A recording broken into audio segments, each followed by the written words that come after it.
Hello students. तो मैं आज आपके लिए लेकर आया हूँ क्लास 12th में यूपी बोर्ड 2022 की फ़िज़िक्स सेकंड का पहला लेसन, जिसका नाम है विद्युत आवेश एवं क्षेत्र। तो आज मैं आप सभी को इस लेसन के बारे में बताऊंगा, समझाऊंगा, और इसमें कुछ इम्पोर्टेंट्स हमारे डेरिवेशन वगैरह हैं, थ्योरी हैं, जिसके हमारे पास में नोट्स अवेलेबल हैं। तो मैं उसी के माध्यम से आज आपको ये सारी थ्योरी समझाने वाला हूँ और इस लेसन के बारे में आपको बताने वाला हूँ। तो चलिए मैं स्टार्ट करता हूँ थ्योरी से।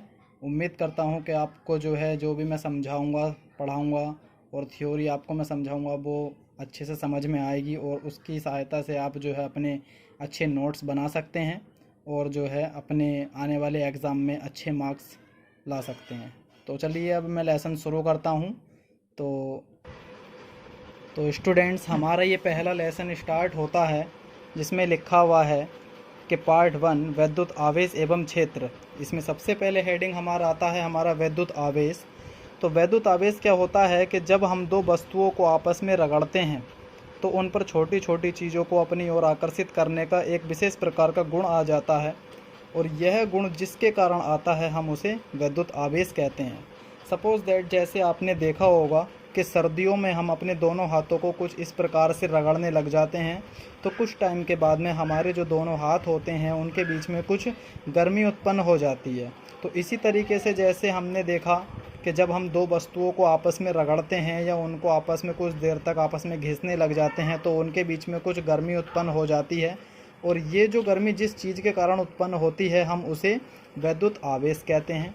और आवेश के जो प्रकार होते हैं वो क्या होता है, चलिए मैं बताता हूँ कि कांच की छड़ को जब हम रेशम पर रगड़ते हैं तो कांच की छड़ पर जो आवेश आ जाता है उसे हम धनावेश कहते हैं।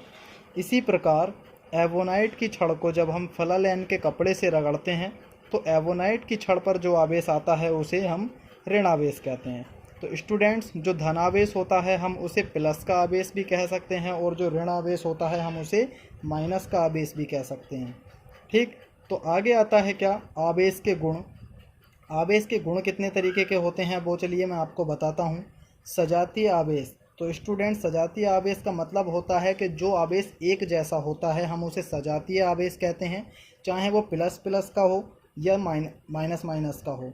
जब वो एक दूसरे को अपने ओर से प्रतिकर्षित करते हैं, प्रतिकर्षित करने का मतलब ये होता है कि वो एक दूसरे को अपने दूर हटाते हैं, वो कभी पास पास नहीं होते। जैसे आपने देखा होगा कि एक चुंबक होती है, चुंबक को हम जब दूसरी चुंबक से चिपकाने लग जाते हैं तो यदि उनके हमारे दोनों के दोनों आवेश अगर प्लस जैसे हो जाएं तो वो चुंबक आपस में कभी नहीं चिपकती है। लेकिन जब हमने देखा होगा जब एक चुंबक का जो पॉइंट होगा अगर प्लस हो तथा दूसरी चुंबक का पॉइंट माइनस हो तो वो दोनों आपस में एक दूसरे को एकदम चिपका लेती हैं। उसी प्रकार जबकि विजातीय आवेश जो होते हैं जैसे प्लस एंड माइनस, वो एक दूसरे को आकर्षित करते हैं। तो स्टूडेंट्स, प्रतिकर्षित करने का जो मतलब होता है वो एक दूसरे से दूर हटाना होता है, तथा आकर्षित करने का जो मतलब होता है वो एक दूसरे को अपनी ओर खींचना होता है। तो उम्मीद करता हूँ आपको ये समझ में आ चुका होगा। अब आगे आता है इलेक्ट्रॉन सिद्धांत द्वारा आवेश की परिकल्पना। तो प्रत्येक पदार्थ परमाणुओं से मिलकर बना होता है। परमाणु में एक नाभिक होता है। तो स्टूडेंट, नाभिक जो होता है वो परमाणु के बिल्कुल बीचों बीच का भाग होता है, जिसके अंदर हमेशा प्रोटॉन और न्यूट्रॉन होते हैं। एक बात और मैं आपको बता दूं कि प्रोटॉन के ऊपर हमेशा प्लस का आवेश होता है तथा न्यूट्रॉन के ऊपर कोई आवेश नहीं होता, तथा इलेक्ट्रॉन जो होते हैं वो एक परमाणु के चारों ओर, नाभिक के चारों ओर हमेशा चक्कर लगाते रहते हैं। अब इसमें भी यही बात बताई गई है कि प्रत्येक पदार्थ परमाणुओं से मिलकर बना होता है। अब परमाणु में एक नाभिक होती है जिसके चारों ओर इलेक्ट्रॉन घूमते हैं। कुछ इलेक्ट्रॉन नाभिक के चारों ओर घूमने के साथ साथ पदार्थ पर कहीं भी घूम सकते हैं, और जो इलेक्ट्रॉन पदार्थ पर कहीं भी घूम सकते हैं हम उन्हें स्वतंत्र इलेक्ट्रॉन कहते हैं, या फिर उन्हें हम मुक्त इलेक्ट्रॉन कहते हैं। जब एक वस्तु को दूसरी वस्तु से रगड़ते हैं तो यह मुक्त इलेक्ट्रॉन एक वस्तु से दूसरी वस्तु पर चले जाते हैं। तो जिस वस्तु से ये इलेक्ट्रॉन जाते हैं उस पर धनावेश, तथा जिस वस्तु पर इलेक्ट्रॉन आ जाते हैं उस वस्तु पर ऋणावेश होता है। जैसे कांच को रेशम पर रगड़ें तो कांच से कुछ इलेक्ट्रॉन रेशम पर आ जाते हैं, तथा इसके बाद क्या होता है, तथा इसके बाद ये होता है कि जब कांच पर धनावेश आता है तथा रेशम पर उतना ही ऋणावेश आ जाता है। तो स्टूडेंट्स, मैं उम्मीद करता हूँ कि ये समझ में आ चुका होगा। अगला हेडिंग क्या है, आवेश का संरक्षण। मतलब ये होता है कि आवेश को हम किस प्रकार से इकट्ठा कर सकते हैं। संरक्षण करने का मतलब होता है कि आवेश को इकट्ठा करना। जब दो वस्तुओं को आपस में रगड़ते हैं तो एक वस्तु पर जितना धनावेश आता है तो दूसरी वस्तु पर उतना ही ऋणावेश आ जाता है। अतः आवेश को ना तो उत्पन्न किया जा सकता है और ना ही नष्ट किया जा सकता है। एक बार फिर से बताता हूँ, जब हम दो वस्तुओं को आपस में रगड़ने लग जाते हैं तो एक वस्तु पर जितना प्लस का आवेश होता है उतना ही दूसरी वस्तु पर माइनस का आवेश होता है। तथा हम क्या करते हैं, आवेश को ना तो उत्पन्न करा जा सकता है, ना तो उसे बनाया जा सकता है और ना ही उसे नष्ट किया जा सकता है। अगला हेडिंग है एम्पियर या अंतर्राष्ट्रीय एम्पियर। दो सीधे और लंबे समांतर तार निर्वात या वायु में। स्टूडेंट्स, यहाँ पे एक शब्द आया है निर्वात। अब निर्वात शब्द का जो मतलब होता है वो होता है एक ऐसी जगह जहाँ पर वायु भी ना हो, एक ऐसा स्थान जहाँ पर वायु भी ना हो। अब यहाँ पे कंडीशन ये है कि दो सीधे और लंबे समांतर तार हैं, वो या तो ऐसी जगह पे हो जहाँ पर वायु भी ना हो या फिर ऐसी जगह पर हो जहाँ पे वायु हो। तो हम उसमें से किसी में भी लगा सकते हैं। दो सीधे और लंबे समांतर तार निर्वात या वायु में 1 मीटर की दूरी पर हैं। स्टूडेंट्स, वो आपस में एक दूसरे की दूरी पर हैं, 1 मीटर की दूरी पर, और उसमें धारा समान दिशा में बह रही है। मतलब अगर राइट साइड को उसमें करंट बह रहा है तो दूसरे तार में भी राइट साइड को ही करंट बह रहा है, उसमें एक ही साइड में धारा बह रही है। यदि उनकी एकांत लंबाई पर लगने वाला बल 2 × 10⁻⁻ न्यूटन हो, यदि उन दोनों तारों की लंबाई पर लगने वाला बल 2 × 10⁻⁷ न्यूटन हो तो उन तारों में प्रवाहित धारा 1 एम्पियर होगी। ठीक है स्टूडेंट्स, जैसे जैसे आपको मैं समझाता जा रहा हूँ, अगर पिछली हेडिंग में हमारे कोई हेडिंग आपको समझ में ना आई हो तो मैं उम्मीद करता हूँ कि आप वीडियो दोबारा से देखें, ठीक से देखें, समझें, तो ज़रूर आपको समझ में आ जाएगा। चलिए बढ़ते हैं नेक्स्ट हेडिंग की ओर। तो नेक्स्ट हेडिंग है कूलाम। अब कूलाम क्या होता है, यदि किसी चालक में 1 एम्पियर की धारा, यदि किसी चालक में 1 एम्पियर की विद्युत धारा 1 सेकंड तक प्रवाहित हो तो उस चालक में गुजरने वाले आवेश की मात्रा 1 कूलाम होगी। फिर से रिपीट करते हैं, यदि किसी चालक में, स्टूडेंट्स यहाँ पे जो चालक शब्द आया है उस चालक शब्द का अर्थ यह है कि ऐसी कोई भी वस्तु जिसमें हमारा करंट चल सकता है। यदि किसी चालक में 1 एम्पियर की विद्युत धारा यानी कि करंट 1 एम्पियर की विद्युत धारा 1 सेकंड तक प्रवाहित हो मतलब उसमें 1 सेकंड तक 1 एम्पियर का करंट गुजारें तो उस चालक में गुजरने वाले आवेश की मात्रा 1 कूलाम होगी। यानी कि उसके अंदर जो हमारा करंट जा चुका होगा उसे हम 1 कूलाम कहेंगे। आवेश को स्टूडेंट्स क्यू से लिखा जाता है, हमारी धारा जो होती है उसे हम आई से लिखते हैं, और जो हमारा समय होता है उसे हम टी से लिखते हैं। तो इस प्रकार हमारा फॉर्मूला बनेगा, आवेश Q = IT। एक इलेक्ट्रॉनों की संख्या का फॉर्मूला होता है जिसे हम लिखते हैं इलेक्ट्रॉनों की संख्या n = Q/E। यहाँ पर Q आवेश, I धारा तथा T समय है। ओके स्टूडेंट्स, अगला हेडिंग है मूल आवेश। वह छोटे से छोटा आवेश, छोटे से छोटा यानी कि बहुत ज़्यादा जो छोटा आवेश होता है, वह छोटे से छोटा आवेश जिसको और अधिक विभाजित नहीं किया जा सकता। विभाजित करने का मतलब होता है स्टूडेंट्स और अधिक छोटा नहीं किया जा सकता, तथा अन्य सभी आवेश यानी कि बाकी जितने भी हमारे आवेश हैं उसके पूर्ण गुणज हों।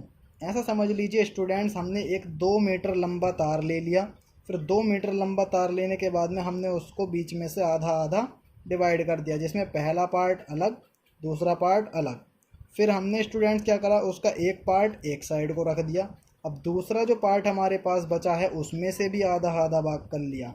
अब उसका आधा भाग हम एक साइड रख देंगे, उसका जो आधा भाग बचा है उसमें से भी आधा भाग कर लेंगे। तो इस तरीके से आधा आधा भाग करते करते जब हमारे पास में उसका ऐसा आवेश बचेगा जिसको और अधिक छोटा नहीं किया जा सकता, उसे हम मूल आवेश कहते हैं। और इसका मान 1.6 गुणा 10⁻⁻19 कूलम होता है। यदि कोई आवेश जितने यानी कि यदि कोई मूल आवेश जो होता है वो अपने सभी आवेशों का जितने गुना होता है, उसे उसकी परमाणुकता कहते हैं। ठीक है स्टूडेंट्स, अगला आता है कूलम का नियम। अब कूलम के नियम में क्या होता है स्टूडेंट्स, यहाँ पे हमें एक डेरिवेशन दिया गया है। इस डेरिवेशन को मैं आपको समझा देता हूँ। हमारे पास में स्टूडेंट्स एक कोई भी तार का टुकड़ा है जिसको हमने लिख दिया Q1 और Q2। इसके दो सिरे हैं, पहला सिरा इसका Q1 है, दूसरा सिरा इसका Q2 है, और इसके जो बीच की दूरी है वो हमने स्मॉल r मान ली है। अब हम क्या देखते हैं कि दो आवेशों के बीच लगने वाले आकर्षण मतलब एक दूसरे की ओर खींचने वाला बल, या प्रतिकर्षण मतलब एक दूसरे से दूर हटाने वाला जो बल होता है, वो उन आवेशों के गुणनफल के अनुक्रमानुपाती। आवेशों मतलब स्टूडेंट्स जो Q1 और Q2 होता है उसके गुणनफल यानी कि इनकी गुणा, Q1 और Q2 की गुणा के अनुक्रमानुपाती, तथा बीच की दूरी के वर्ग के व्युत्क्रमानुपाती होता है। बीच की दूरी स्टूडेंट स्मॉल r का जब स्क्वायर कर देंगे तो वो बीच की दूरी का वर्ग हो जाएगा। यानी कि दो आवेशों के बीच लगने वाले, या तो दो आवेशों के बीच में स्टूडेंट्स आकर्षण बल लगता है या फिर प्रतिकर्षण बल लगता है। मतलब या तो दोनों तार एक दूसरे को अपनी ओर खींचते हैं या फिर वो एक दूसरे को अपनी ओर दूसरे से हटाते हैं, दूर हटाते हैं। तो यानी कि Q1 और Q2 के बीच में लगने वाला आकर्षण बल या प्रतिकर्षण बल, तो इनके गुणनफल के अनुक्रमानुपाती, तथा जो इनके बीच की दूरी होती है स्मॉल r, उसके वर्ग के व्युत्क्रमानुपाती होता है। तो इस प्रकार हमारा फॉर्मूला बनकर तैयार होता है F अनुक्रमानुपाती Q1 Q2 बटे r²। जब हम यहाँ पे अनुक्रमानुपाती का निशान हटाते हैं तो यहाँ पे एक परावैद्युतांक यानी कि निर्वात की वैद्युतशीलता यानी कि कांस्टेंट वैल्यू हमारी यहाँ पे ऐड हो जाती है, जिसको हम लिखते हैं 1/4πε0 × K। तो फॉर्मूला बन जाता है F बराबर 1/4πε0 K × Q1 Q2 बटे r²। यहाँ पर जो ε0 है वो निर्वात की वैद्युतशीलता है। इसका मान ε0 = 8.85 गुणा 10⁻⁻12 कूलम प्रति न्यूटन मीटर स्क्वायर होता है।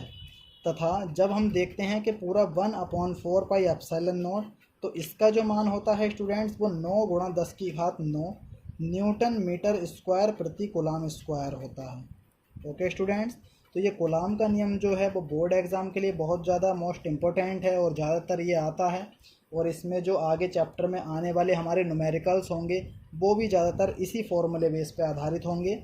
जब वो न्यूमेरिकल आएंगे तो न्यूमेरिकल भी मैं आपको समझाऊंगा। उससे पहले आगे की थ्योरी और देखते हैं। तो अगली थ्योरी में हेडिंग है वैद्युत बल की गुरुत्वाकर्षण बल से तुलना। तो स्टूडेंट्स, एक तो बल होता है हमारा वैद्युत बल। वैद्युत बल मतलब जो हमारा लाइट का करंट होता है, जो हमारा लाइट का करंट होता है उसमें भी एक प्रकार का बल होता है। और एक होता है गुरुत्वाकर्षण बल। गुरुत्वाकर्षण बल आप सभी जानते ही होंगे कि जब हम कोई भी वस्तु आसमान में ऊपर की ओर फेंकते हैं या उछालते हैं तो वह वस्तु जिस बल के कारण ज़मीन पर आकर गिर जाती है उसे हम गुरुत्वाकर्षण बल कहते हैं। तो अब हम क्या करते हैं स्टूडेंट्स, वैद्युत बल की गुरुत्वाकर्षण बल से तुलना आपको बताने जा रहे हैं। तो ध्यान से समझना स्टूडेंट्स ये क्या होता है। तो चलिए बताते हैं आगे।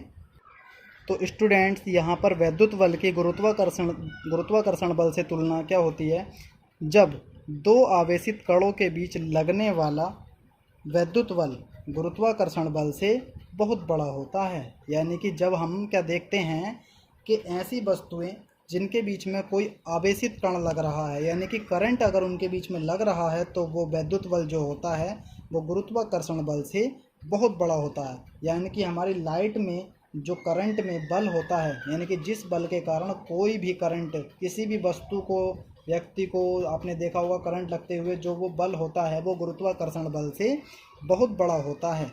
जैसे दो प्रोटोनों के बीच लगने वाला वैद्युत बल। यानी कि प्रोटॉन जो होते हैं, आपने सुना होगा इलेक्ट्रॉन, प्रोटॉन और न्यूट्रॉन। तो दो प्रोटोनों के बीच लगने वाला जो वैद्युत बल होता है वो गुरुत्वाकर्षण बल से 10 की घात 43 गुना, यानी कि 10 की घात 43 गुना ज़्यादा होता है। तथा एक प्रोटॉन एवं एक इलेक्ट्रॉन के बीच लगने वाला वैद्युत बल जो होता है स्टूडेंट्स, वो गुरुत्वाकर्षण बल से 10 की घात 34 गुना होता है। एक बार और बताता हूँ कि दो आवेशित कणों के बीच लगने वाला जो वैद्युत बल होता है स्टूडेंट्स, ऐसा समझ लीजिए जैसे कि दो चुंबक होती हैं। दो चुंबक जब आपस में चिपकती नहीं हैं तो उनके बीच में दो प्लस पॉइंट कार्य कर रहे होते हैं। यानी कि दो प्रोटोनों के बीच में जो लगने वाला वैद्युत बल होता है वो गुरुत्वाकर्षण बल से बहुत ज़्यादा गुना होता है और उसका मान होता है 10 की घात 43 गुना। तथा एक प्रोटॉन एवं एक इलेक्ट्रॉन के बीच में जो लगने वाला वैद्युत बल होता है वो 10 की घात 34 गुना होता है। ओके स्टूडेंट्स, उम्मीद करता हूँ समझ में आ गया होगा। अगला हेडिंग है वैद्युत क्षेत्र।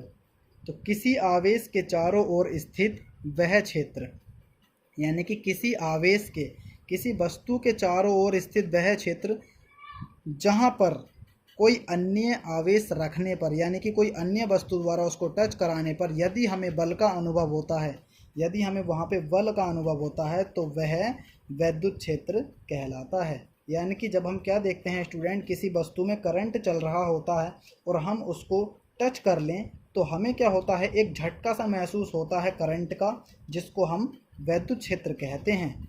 आगे आता है इसमें वैद्युत बल रेखाएं। तो स्टूडेंट्स, वैद्युत क्षेत्र में कल्पित रेखाएं हैं। कल्पित रेखाएं स्टूडेंट्स वो होती हैं जिसकी हमने कल्पना करी हुई है, जिसको हमने इमेजिन किया हुआ है।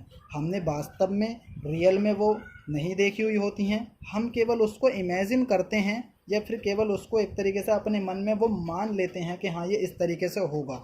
तो वैद्युत क्षेत्र में कल्पित रेखाएं होती हैं जिस पर स्वतंत्र एकांक धनावेश चलता है, जिस पर स्वतंत्र एकांक धनावेश यानी कि प्लस का जो होता है आवेश, प्लस का आवेश चलता है।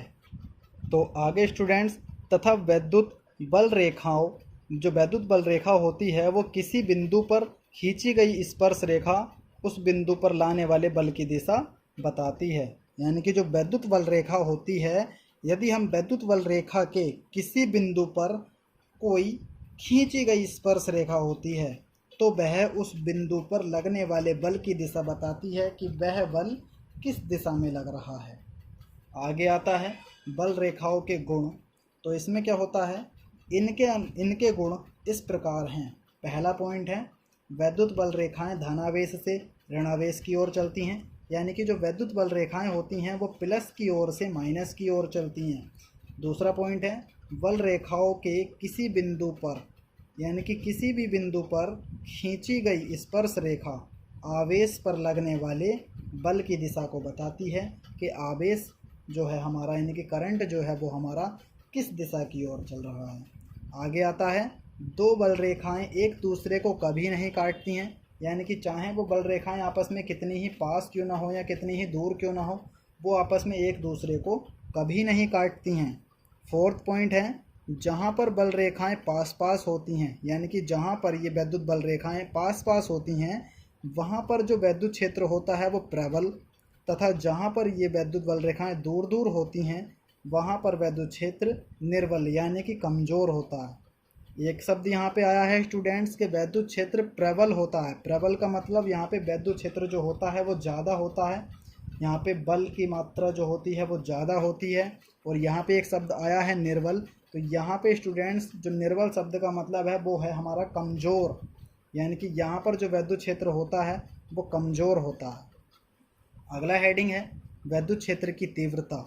इम्पोर्टेंट हेडिंग है स्टूडेंट्स, वैद्युत क्षेत्र की तीव्रता ज़्यादातर एग्जाम में आ जाता है, तो ध्यान से समझना। वैद्युत क्षेत्र में किसी बिंदु पर रखे परीक्षण आवेश Q नॉट। स्टूडेंट्स, परीक्षण आवेश जो होता है एक तरीके से हम उसका परीक्षण यानी कि टेस्ट कर रहे हैं कि उस पर जो है कितना करंट चल रहा है, तो इसीलिए हमने यहाँ पे इसको Q नॉट से प्रेजेंट किया है, इसे हम Q नॉट बोलते हैं। यहाँ पर जो जीरो लगा हुआ है वो हमें नहीं पता कि करंट की मात्रा कितनी है, इसीलिए यहाँ पे हमने जीरो लगा दिया है, इसीलिए इसको Q नॉट बोलते हैं। तो हेडिंग है वैद्युत क्षेत्र की तीव्रता, यानी कि वैद्युत क्षेत्र में किसी बिंदु पर रखे परीक्षण आवेश Q नोट पर लगने वाला बल और परीक्षण आवेश की निष्पत्ति को वैद्युत क्षेत्र की तीव्रता कहते हैं। यानी कि स्टूडेंट्स, वैद्युत क्षेत्र में किसी बिंदु पर जो हमारा कोई आवेश रखा हुआ है, हम उसका जब परीक्षण करते हैं और उसकी जो निष्पत्ति होती है उसको हम क्या कहते हैं? वैद्युत क्षेत्र की तीव्रता कहते हैं। यदि परीक्षण आवेश Q नोट पर लगने वाला बल F है तो जो वैद्युत क्षेत्र की तीव्रता होती है स्टूडेंट्स, तो वो E बराबर F/Q। यहाँ पे हमारा E के ऊपर वेक्टर है, E वेक्टर बराबर F वेक्टर अपॉन Q। इसका मात्रक न्यूटन प्रति कूलाम होता है। जो इसकी बीमा होती है स्टूडेंट्स, यहाँ पर हमने क्या देखा? E बराबर F/Q है, लेकिन Q बराबर एक फॉर्मूला भी पीछे हमने हेडिंग में बताया था, वो होता है Q बराबर IT। तो जो बटे में हमारा Q है, हम उसकी जगह पे I और T लगा सकते हैं। तो यहाँ पे होगा E की बीमा बराबर F होता है बल, जिसे हमने लिख दिया बल की बीमा, बटे में जब हम Q की जगह पे I और T लगाएंगे तो यहाँ पे I जो है वो धारा तथा T जो है वो समय होगा। तो बल की बीमा जो होती है स्टूडेंट्स, वो होती है mLT-2। धारा को हम एम्पियर से लिखते हैं, इसलिए यहाँ पे A आ जाएगा। समय हमारा T होता है तो हमने यहाँ पे T लिख दिया। अब स्टूडेंट्स, हमारा जो ऊपर mLT-2 था, जब A इसके बटे से ऊपर जाएगा तो जो इसकी घात यहाँ पे +1 है वो ऊपर जा कर के -1 हो जाएगी। और यहाँ पे हमारी T की घात 1 है प्लस की, जो कि 1 लिखा नहीं जाता, लेकिन 1 यहाँ पे हम माना जाएगा। 1 यहाँ पे इसकी T की घात है, तो जब वो 1 घात ऊपर जाएगी तो वो जा कर के माइनस में बदल जाएगी। अब ऊपर पहले से ही 2 घात हैं, अब 2 घात माइनस की पहले से हैं और 1 घात ऊपर माइनस की ये जा रही है, तो जब माइनस माइनस ये प्लस होंगे तो T की घात यहाँ पे 3 हो जाती हैं। तो इसी तरीके से फॉर्मूला बन जाएगा mLT-3A-1। तो अगली हेडिंग स्टूडेंट्स इसके बाद है, तो अगली हेडिंग स्टूडेंट्स ये है कि वैद्युत आवेश के कारण किसी बिंदु पर वैद्युत क्षेत्र की तीव्रता, यानी कि बिंदु आवेश के कारण किसी बिंदु पर वैद्युत क्षेत्र की तीव्रता। तो स्टूडेंट्स यहाँ पे सिंपल वही उसी तरीके से एक हमने डायग्राम बना लिया। यहाँ पर कोई हमारे पास में तार है जिसका पहला सिरा हमारा प्लस का Q है, प्लस Q से स्मॉल r दूरी पर एक बिंदु हमने P मान लिया। तो आगे थ्योरी में क्या है? प्लस Q आवेश के कारण उसमें स्मॉल r दूरी पर स्थित P बिंदु पर वैद्युत क्षेत्र की तीव्रता ज्ञात करने के लिए P बिंदु पर परीक्षण आवेश Q नॉट ज्ञात करते हैं। यानी कि P बिंदु पर जो हम आवेश ज्ञात कर रहे हैं वो हमें अभी नहीं पता, तो हमने इसीलिए इसको Q नॉट मान लिया है। तो हम क्या करते हैं? वैद्युत बल लगाते हैं, और इसमें हम वही कूलाम के नियम का फॉर्मूला यूज़ करेंगे, क्योंकि यहाँ पे पहला आवेश तो हमारा Q है, दूसरा आवेश हमें नहीं पता, तो हमने दूसरे आवेश को Q नॉट मान लिया, और बीच की दूरी यहाँ पे स्मॉल r है, इसीलिए हम कूलाम के नियम का फॉर्मूला यूज़ करेंगे, जिसमें हमारा है F बराबर 1/4πε0 Q1 Q2 बटे r²। स्टूडेंट्स, यहाँ पे ये हमारा कूलाम का नियम का फॉर्मूला है। तो अब यहाँ पे हम करेंगे F बराबर 1/4πε0 Q1 का मान प्लस का Q, Q2 का मान Q नॉट हमने यहाँ पे लगा दिया, स्मॉल r यहाँ पे भी वही है तो r का स्क्वायर। परंतु हमने एक फ़ॉर्मूला देखा कि वैद्युत क्षेत्र की तीव्रता का फॉर्मूला अभी हमने इससे पीछे वाली हेडिंग में पढ़ाया है, जो होता है E बराबर F/Q नॉट से। तो यहाँ पे स्टूडेंट्स जो F का मान हमने ये लगाया है 1/4πε0 Q नॉट बटे r²। तो हम यहाँ पे F का मान पूरा ये वाला F का मान इस F की जगह यहाँ लगा देंगे, और इसके बटे में जो Q नॉट है वो हमने इसके बटे में लिख दिया। अब इस Q नॉट से जो ऊपर वाला Q नॉट था वो कट जाएगा, तो वैद्युत क्षेत्र की तीव्रता का फॉर्मूला हमारा E बराबर 1/4πε0 Q बटे r²। इसका मात्रक वैद्युत क्षेत्र की तीव्रता का न्यूटन प्रति कूलाम होता है, और यहाँ पर हमारा ये डेरिवेशन प्रूफ हो जाता है। उम्मीद करता हूँ आपको ये समझ में आ गया होगा। जिन स्टूडेंट्स को ये समझ में नहीं आया है वो हमारी वीडियो रिपीट करके बार बार उसको देख सकते हैं और ध्यान से समझ सकते हैं। तो अगला हेडिंग है हमारा वैद्युत विभवांतर। विभवांतर एक तरीके से वैद्युत वोल्टेज को डिनोट करता है, तो हम इसे यहाँ पे V से प्रदर्शित करते हैं। तो अगला क्या है हेडिंग में? वैद्युत क्षेत्र में एक बिंदु से दूसरे बिंदु तक परीक्षण आवेश को ले जाने में, परीक्षण आवेश स्टूडेंट्स वो होता है जो हम करंट को टेस्ट करते हैं, यानी कि करंट की जो टेस्टिंग की जाती है हम उसे परीक्षण आवेश कहते हैं। तो वैद्युत क्षेत्र में एक बिंदु से दूसरे बिंदु तक परीक्षण आवेश को ले जाने में किया गया कार्य और परीक्षण आवेश की निष्पत्ति को उन बिंदुओं के बीच का वैद्युत विभवांतर कहते हैं।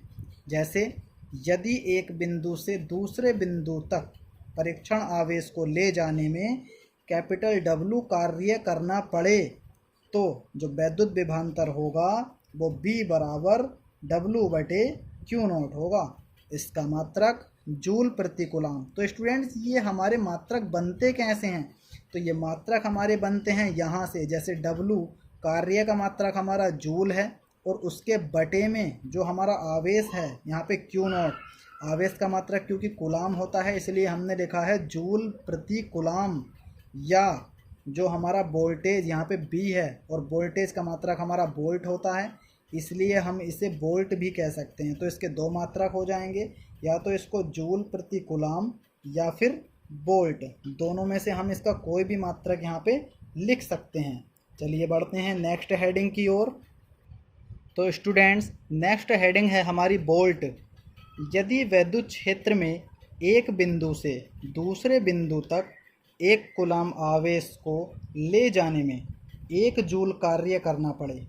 फिर से बताता हूँ, यदि वैद्युत क्षेत्र में एक बिंदु से दूसरे बिंदु तक, यानी कि जहाँ पर करंट है उस क्षेत्र में हमें एक बिंदु से दूसरे बिंदु तक एक कूलम आवेश को ले जाने में 1 जूल कार्य करना पड़े तो उन दोनों बिंदुओं के बीच विभवांतर 1 वोल्ट होगा।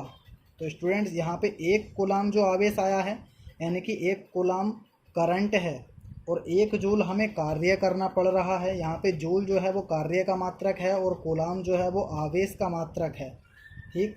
और जो हमारा विभवांतर होगा वो 1 वोल्ट होगा। यानी कि यदि वैद्युत क्षेत्र में एक बिंदु से दूसरे बिंदु तक एक कूलम के आवेश को ले जाने में 1 जूल कार्य करना पड़े तो उन दोनों बिंदुओं के बीच विभवांतर 1 वोल्ट होगा। अगला हेडिंग है वैद्युत विभव। तो वैद्युत क्षेत्र में अनंत से परीक्षण आवेश को किसी बिंदु तक ले जाने में किए गए कार्य और परीक्षण आवेश की निष्पत्ति को वैद्युत विभव कहते हैं। तो यहाँ पे स्टूडेंट जो वैद्युत विभव है वो एक तरीके से B का मान ही है, जो हम अभी वोल्टेज से लिख रहे थे तो वैद्युत विभव को भी हम B से ही लिखते हैं। वैद्युत क्षेत्र में अनंत से यानी कि जहाँ की हमें लंबाई पता ना हो तार की तो हम उसे अनंत तक बोल सकते हैं। वैद्युत क्षेत्र में अनंत से परीक्षण आवेश को किसी बिंदु तक ले जाने में किए गए कार्य और परीक्षण आवेश की निष्पत्ति को वैद्युत विभव कहते हैं। यहाँ पे फॉर्मूला होगा इसका B बराबर W/Q0 वोल्ट। इसकी जो बीमा होगी वो mLT-3A-1 होती है और यह एक अदिश राशि है। अगला हेडिंग है वैद्युत आवेश के कारण किसी बिंदु पर विभव।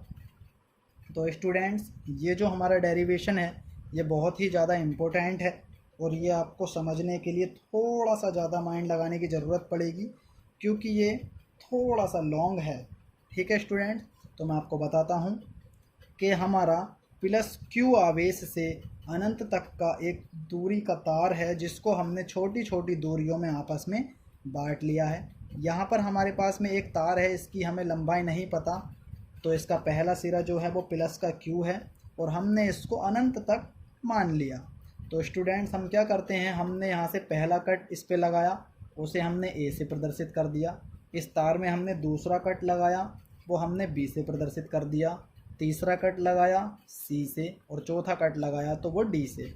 इस तरीके से हमने A B C D इस तार में 4 कट लगा दिए थोड़ी थोड़ी दूरी पर। अब वो दूरी हमारी +Q आवेश से A वाले बिंदु की दूरी स्मॉल r है, +Q आवेश से हमारे B वाले बिंदु की दूरी r1 है, +Q आवेश से C वाले बिंदु की दूरी हमारी r2 है और प्लस क्यू आवेश से ही हमारी डी बिंदु तक की दूरी जो है वो r3 है। तो स्टूडेंट्स अब इसकी थ्योरी है कि प्लस क्यू आवेश के कारण उसमें स्मॉल r दूरी पर स्थित। तो स्टूडेंट्स ये जो हमारी थ्योरी है, ये थ्योरी हम अपने इस चित्र के माध्यम से ही लिख सकते हैं, जैसे कि प्लस क्यू आवेश के कारण, प्लस क्यू आवेश के कारण r दूरी पर स्थित ए बिंदु पर वैद्युत विभव ज्ञात करने के लिए ए बिंदु से अनंत तक की दूरियों को छोटी छोटी दूरियों में बांट लेते हैं। जैसे कि हमने यहाँ से छोटी छोटी दूरियों में इसको आपस में बांट लिया। फिर क्या होता है, प्लस क्यू आवेश के कारण ए बिंदु पर बल, यानी कि जो प्लस क्यू आवेश है उसके कारण ए बिंदु पर बल। अब बल का फॉर्मूला जो होता है एफ ए हमने इसलिए लिखा है क्योंकि हमने ए बिंदु पर बल ज्ञात कर रहे हैं। तो एफ ए बराबर 1/4 pi epsilon not. Q1 Q2 यहाँ पे होता है, लेकिन यहाँ पे Q1 का मान स्टूडेंट्स Q है, Q2 का मान हमें पता नहीं, तो यहाँ पे Q नॉट हो जाएगा। तो वही फॉर्मूला एफ ए बराबर 1/4 pi epsilon not Q dash बटे में आर स्क्वायर। तो फॉर्मूला क्या हुआ students, F A is equal to 1/4 pi epsilon not Q not. Students ये Q नॉट है, Q नॉट बटे आर स्क्वायर। फिर इसी तरीके से जैसे हमने ए बिंदु पर बल निकाला है उसी तरीके से हम बी बिंदु पर बल निकालेंगे। तो लिखना क्या है सेम, प्लस क्यू आवेश के कारण बी बिंदु पर बल एफ बी बराबर 1/4 pi epsilon not Q not बटे r1 का स्क्वायर। स्टूडेंट्स क्यू से ए तक की दूरी स्मॉल r थी, तो हमने यहाँ पे आर स्क्वायर लिखा। अब प्लस क्यू से बी तक की दूरी जो है वो r1 है, इसलिए हमने यहाँ पे r1 का स्क्वायर लिखा है। तो आगे मैं बताता हूँ। तो स्टूडेंट्स आगे हम निकालते हैं औसत बल। औसत बल का फॉर्मूला होता है F बराबर अंडर रूट में एफ ए गुणा एफ बी। तो यहाँ पे क्या होता है, F बराबर हमने एफ ए का पूरा मान लगा दिया 1/4 pi epsilon not Q not बटे आर स्क्वायर, गुणा यहाँ पे हमने एफ बी का मान लगा दिया 1/4 pi epsilon not Q not बटे r1 का स्क्वायर। तो स्टूडेंट हमने यहाँ पे देखा कि 1/4 पाई एप्सिलॉन नॉट यहाँ पे भी है, यहाँ पे भी है, और ये अंडर रूट में है। तो इसका यहाँ पे एक जोड़ा बन गया ये। तो जोड़े से जब ये बाहर निकल जाएगा तो केवल अंडर रूट से बाहर एक ही बार डिजिट निकलती है। तो ये हो जाएगा F बराबर 1/4 पाई एप्सिलॉन नॉट। हमने यहाँ पे देखा क्यू नॉट यहाँ पे भी है, यहाँ पे भी है, गुणा में स्क्वायर होता है, स्क्वायर से इनका अंडर रूट हट जाएगा तो ये भी बाहर आ जाएगा। R का यहाँ पे पहले से स्क्वायर है, तो स्क्वायर होने की वजह से R भी बाहर आ गया। R1 का भी स्क्वायर था, तो ये भी R1 अंडर रूट से बाहर आ जाएगा। तो औसत बल जो मिला स्टूडेंट्स हमें वो है F बराबर 1/4 pi epsilon not Q not बटे R1। फिर आगे क्या लिखते हैं, परीक्षण आवेश को बिंदु B से A तक लाने में किया गया कार्य है। यानी कि स्टूडेंट्स जो हम परीक्षण आवेश ज्ञात कर रहे हैं वो हम बिंदु B से A तक ज्ञात कर रहे हैं, और इसको ज्ञात करने में जो हमारा किया गया कार्य है वो होगा WBA। BA इसीलिए लिखा है क्योंकि हम B वाले बिंदु से A वाले बिंदु तक परीक्षण आवेश को लेकर आ रहे हैं। तो ये होगा WBA बराबर औसत बल गुणा बीच की दूरी। तो औसत बल का मान स्टूडेंट्स यहाँ पे 1/4 pi epsilon not Q not बटे R1 यहाँ पे हमने लिख दिया। और स्टूडेंट्स जो हमारे बीच की दूरी होगी वो होगी हमारी R1 माइनस R। जैसा कि आपने चित्र में देखा होगा कि जो हमारी प्लस के Q वाले बिंदु से A वाले बिंदु तक की दूरी थी हमारी वो R थी, और जो हमारी प्लस Q वाले बिंदु से B वाले बिंदु तक की दूरी है वो R1 है। तो जब हम R1 में से R दूरी को माइनस कर देंगे तो हमारी A और B के बीच की दूरी प्राप्त हो जाएगी। तो यहाँ पे हमने वही बीच की दूरी लगा दी।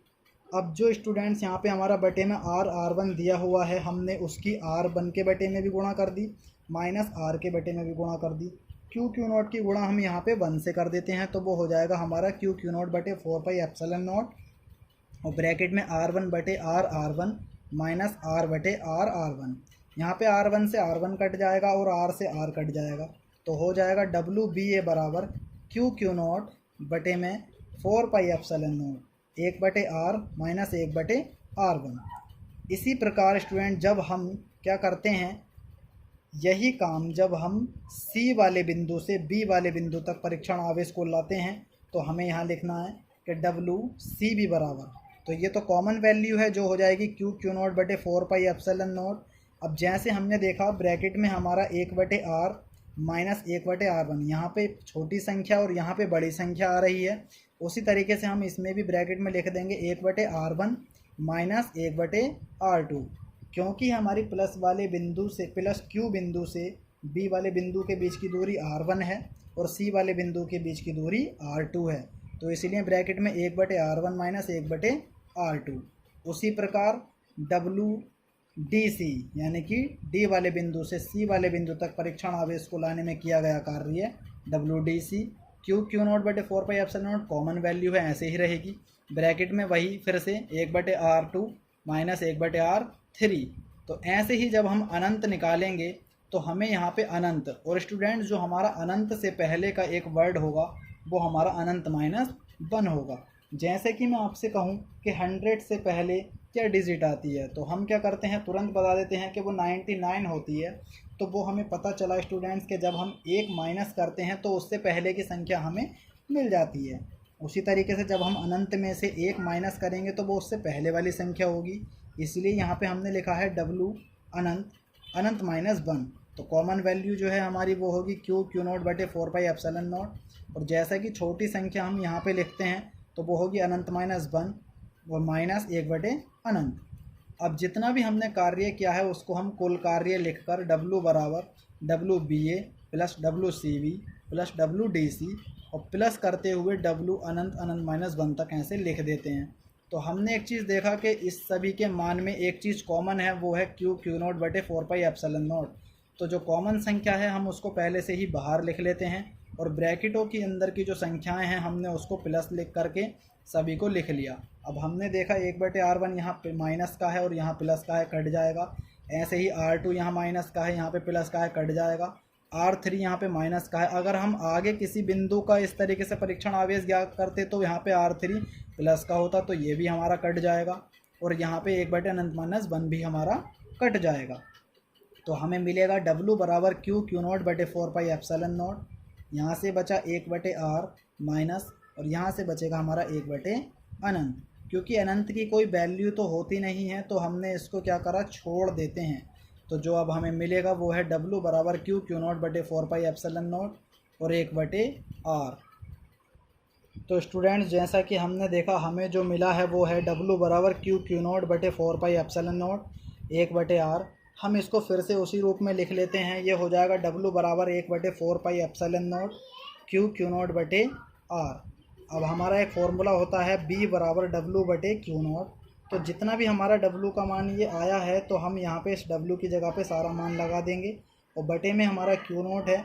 यहाँ पे क्यू नॉट से क्यू नॉट जब हम आपस में काटते हैं तो हमारा बचेगा b बराबर 1/4πε0 क्यू बटे r, और b का मात्रक जो होता है स्टूडेंट वो हमारा वोल्ट होता है। तो ये थोड़ा सा लॉन्ग डेरिवेशन था, इसको समझने के लिए आपको अपने पास में रफ कॉपी में पहले 2 या 3 बार आपको प्रैक्टिस करनी पड़ेगी, लेकिन अच्छे से समझ में आ जाएगा। अगला हेडिंग है वैद्युत स्थितिज ऊर्जा। अब वैद्युत स्थिति ऊर्जा में भी हमारा सेम वही प्रोसेस करना है कि एक तार है जिसके बीच की दूरी हमारी स्मॉल r है, और इसका पहला सिरा हमारा q1 और दूसरा सिरा हमारा q2। तो इसकी थ्योरी है कि आवेश के किसी निकाय की, स्टूडेंट्स यहाँ पे जो निकाय शब्द आया है उसका मतलब होता है कि कोई भी तार का टुकड़ा। तो इसका मतलब है आवेश के किसी निकाय की वैद्युत स्थितिज ऊर्जा उन आवेशों को अनंत से परस्पर समीप लाकर निकाय की संरचना करने में जो कार्य करना होता है उसके बराबर होती है। यदि कोई निकाय Q1 Q2 आवेशों से बना है, यानी कि एक कोई तार का टुकड़ा है जिसके सिरे हमारे Q1 और Q2 हैं और उसके बीच की दूरी स्मॉल r है, यानी कि उसके बीच की दूरी स्मॉल r है, तब Q1 के कारण स्मॉल r दूरी पर जो वैद्युत विभव होगा वो हमारा होगा b बराबर 1/4πε0 Q1 बटे स्मॉल r वोल्ट। फिर अगला है Q2 आवेश को अनंत से लाकर निकाय के बनाने में किया गया जो कार्य होता है जो स्थितिज ऊर्जा है, यानी कि U बराबर Q2B। अब हमारा Q2 ऐसे ही रहेगा और जो हमारा B का मान आया है वो हमने यहाँ पे B की जगह पे लगा दिया। तो स्टूडेंट्स हो जाएगा U बराबर 1/4πε0 Q1 Q2 बटे R जूल। तो स्टूडेंट्स, तो मैं यहाँ तक जितना मैंने आपको समझाया है उम्मीद से वो आपको सारा समझ में आ गया होगा। नोट्स बनाने के लिए आप अपनी कॉपी और पेन लेकर के ये हमारे नोट्स बना सकते हैं। बिल्कुल प्रॉपर नोट्स हैं जो मेरे द्वारा खुद लिखे गए हैं, और इसमें जितना भी इम्पोर्टेंट्स मैंने आपको बताया है वो आप इसकी तैयारी कर सकते हैं, अच्छा कर सकते हैं। चूँकि ये पहला लेसन हमारा काफ़ी बड़ा है थ्योरिकल, तो इसकी जो आगे की नेक्स्ट थ्योरी है वो हमारी आपको वीडियो के नेक्स्ट पार्ट में मिल जाएगी। तब तक के लिए आप अपना इतना वर्क अपना याद करें, और अगर वीडियो अच्छी लगी हो तो प्लीज़ इसे ज़्यादा से ज़्यादा लाइक करें, सब्सक्राइब करें और कमेंट करें एंड शेयर करें, ताकि आपके फ्रेंड्स को भी नोट्स मिल सकें। और जो हमारे स्टूडेंट्स इस चैनल पर नए हैं तो प्लीज़ इसे सब्सक्राइब ज़रूर करें और आगे बेल आइकन को प्रेस ज़रूर करें। तो मिलते हैं जल्दी नेक्स्ट वीडियो में अगली थ्योरी के साथ। तब तक के लिए अपना ध्यान रखें। धन्यवाद।